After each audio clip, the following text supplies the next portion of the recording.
दोस्तों हमारे अर्थ के अलावा हमारे सोलर सिस्टम में अगर कहीं भी लाइफ मौजूद है तो फिर वो आइस के फॉर्म में होगी या फिर आइसी सरफेस के नीचे होगी। ये बात है 18 अक्टूबर 1989 की, जब नासा ने अपने सबसे एडवांस स्पेसक्राफ्ट को जुपिटर पर भेजा, यानी गैलीलियो को। गैलीलियो का मिशन ये था कि इसे जुपिटर के ऑर्बिट में रहकर जुपिटर और उसके मून्स को डिटेल में स्टडी करना था। और तकरीबन 8 सालों तक गैलीलियो ने जुपिटर के ऑर्बिट में रहकर काफी सारी फोटोज जुपिटर और उसके मून्स की कैप्चर की। और इन सारी इमेजेस में से एक ऐसी इमेज थी जिसने एस्ट्रोनॉमर्स की आंखें खोल कर रख दी, और ये इमेज जुपिटर के मून यूरोपा की थी। दोस्तों आज हम इस वीडियो में जुपिटर के 6th लार्जेस्ट मून यानी यूरोपा के बारे में बात करने वाले हैं और जानेंगे कि आखिर वो क्या चीज थी जिसने एस्ट्रोनॉमर्स को हैरान करके रख दिया था। दोस्तों इस इमेज में जो रेड कलर की लाइन आप देख रहे हैं इसे रेडामेंथिस लीनिया कहते हैं। इसे गैलीलियो स्पेसक्राफ्ट ने 1997 में कैप्चर किया था जब गैलीलियो यूरोपा के एकदम क्लोज था। दोस्तों इस इमेज में आपको एक बहुत ही ज्यादा अजीब सी चीज नजर आ रही होगी जो कि ये रेड कलर की लाइंस हैं। और दोस्तों मैं आपको बता दूं कि जो ये रेड कलर की लाइंस आप देख रहे हैं ये पूरे यूरोपा पर थाउजेंड्स ऑफ किलोमीटर्स में फैली हुई है, इसीलिए एस्ट्रोनॉमर्स ने इन लाइंस को लिनिया नाम दिया है। अब बात करते हैं गैलीलियो द्वारा कैप्चर की गई दूसरी इमेज की, जिसे थ्रेस मैक्यूला के नाम से जाना जाता है। इस इमेज में आप रेडिश कलर के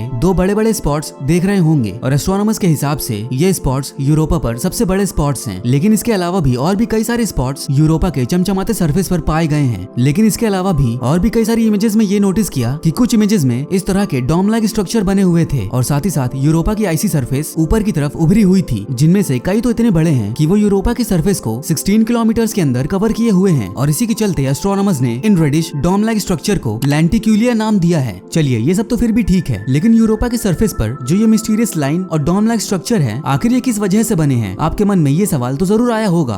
तो एस्ट्रोनॉमर्स के हिसाब से यूरोपा की सरफेस पर ये जो रेड कलर की लाइंस हैं और डोम लाइक स्ट्रक्चर हैं, इन मिस्टीरियस स्ट्रक्चर के पीछे सिर्फ एक ही मेन रीजन है, जो कि यूरोपा हमारे अर्थ के जैसे काफी ज्यादा जियोलॉजिकली एक्टिव है, जिसकी वजह से इस मून पर भी हमारी अर्थ के जैसे टेक्टोनिक प्लेट्स में हलचल और वोल्केनिक इरप्शंस देखने को मिल जाते हैं। और जैसे हमारे अर्थ के सरफेस के नीचे हमें लावा देखने को मिल जाता है, वैसे यूरोपा पर बिल्कुल भी नहीं है। और जो चीज मौजूद है वो है लिक्विड वाटर ओशन। जी हाँ दोस्तों, आपने एकदम सही सुना। और इन्हीं ओशंस के कंटिन्यूअसली मूव होने की वजह से यूरोपा का इंटरनल स्ट्रक्चर काफी ज्यादा एक्टिव रहता है और इसके सरफेस पर हमें इसका इफेक्ट देखने को मिल जाता है। इसका मतलब कि हमें यूरोपा के ओशंस में एक्स्ट्रा टेरेस्ट्रियल लाइफ देखने को मिल सकती है। और अब बात करते हैं यूरोपा की सरफेस से पड़ी ये मिस्टीरियस लाइंस एंड डोम्स के बारे में। और यहाँ पर सबसे इंटरेस्टिंग बात तो ये है कि यूरोपा पर बनी हजारों किलोमीटर्स में फैली हुई रेड लाइंस यानी कि लिनिया के फॉर्मेशन का एक्चुअल रीजन यूरोपा तो है ही नहीं। और आप ये सोच रहे होंगे कि ऐसा कैसे हो सकता है, तो मैं आपको बता दूं कि इस मिस्टीरियस लाइन के पीछे का रीजन कोई और नहीं बल्कि हमारा गैस जाइंट जुपिटर है, जिसकी ग्रेविटी से यूरोपा टाइडली लॉक्ड होकर जुपिटर को ऑर्बिट कर रहा है। लेकिन इससे पहले एक रिमाइंड करने वाली चीज ये भी है कि जैसा कि यूरोपा का सरफेस ऊपर से बर्फ से ढके होने की वजह से एकदम सॉलिड दिखाई देता है, लेकिन इसके सरफेस के नीचे लिक्विड ओशंस मौजूद हैं। और इसी वजह से जब यूरोपा पर जुपिटर की सॉलिड ग्रेविटी का इफेक्ट पड़ता है तो यूरोपा के ओशंस में काफी ज्यादा बड़ी बड़ी टाइड्स फॉर्म होती हैं, सेम हमारे अर्थ के जैसे। मतलब कि जब मून एंड सन की ग्रेविटी हमारे अर्थ के ओशंस में बड़ी बड़ी टाइड्स को फॉर्म करती हैं, सेम वैसे ही यूरोपा पर भी होता है। बस फर्क इतना है कि यूरोपा जुपिटर के काफी क्लोज ऑर्बिट करता है, इसीलिए यूरोपा के सरफेस के नीचे जो टाइड्स हैं वो काफी ज्यादा स्ट्रॉन्ग देखने को मिलती हैं, जिसकी वजह से इसके ऊपर के सरफेस पर काफी ज्यादा बड़े बड़े क्रैक्स बन जाते हैं। और यही रीजन है यूरोपा के सरफेस पर फैली हुई हजारों किलोमीटर्स की लंबी रेड लाइन यानी लिनिया की। लेकिन ये जो लाइंस हैं वो आखिर रेड कलर में क्यों है? क्योंकि इसके पीछे यूरोपा का क्रस्ट लेयर जिम्मेदार है। मतलब कि